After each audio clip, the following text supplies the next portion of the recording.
আহ মা মা তোমার কাপড়ের ভিতর কাকড়া ঢুকে গেছে দেখো। আরে পিঙ্কি শোনা, এখানে কাকড়া আসবে কোথা থেকে? দেখছো না আমি কাজ করতেছি। মা আমি সত্যি বলছি, ছোট একটা কাকড়া ঢুকে গেছে। পিঙ্কি শোনা, কোনো কাকড়া ঢুক নাই। আ আ ওরে মাগো ওরে আ উ আ বাবা বাবা কোথায় তুমি, তাড়াতাড়ি এসো। উহ আ আ উহ উহ আরে মাগো ওরে মাগো ওরে ওরে কাকড়াই পাছা ছিঁড়ে ফেলে দিল। ওরে ওরে আরে দেখি দেখি, তোমার পিছনে তো কাকড়া কামড়িয়ে ধরেছে। এই সামান্য কাকড়াটার জন্য এত চিল্লাতে হয়? এটা তোমার মেয়ের কাজ, তোমার মেয়ে আমার পিছনে কাকড়া মেরেছে। ওরে মাগো, ওরে বাবা পাছাটা ব্যথা হয়ে গেছে।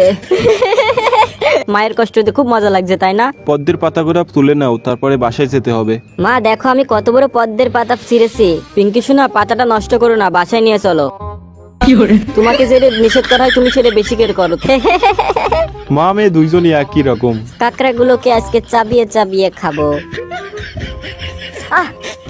বাবা দেখো কাকড়া গুলো কি দুষ্টু, আমার হাতে কামড়িয়ে দিছে। তুমি ওদের সাথে খেলা করছো, ওরা তোমার সাথে খেলা করছে। এই পিঙ্কি রাব্বা, পিঙ্কি আসো, তোমাদের জন্য কাকড়া ভাজি করেছি। ওয়াও মা কাকড়া গুলোতে খুব কালার হয়েছে।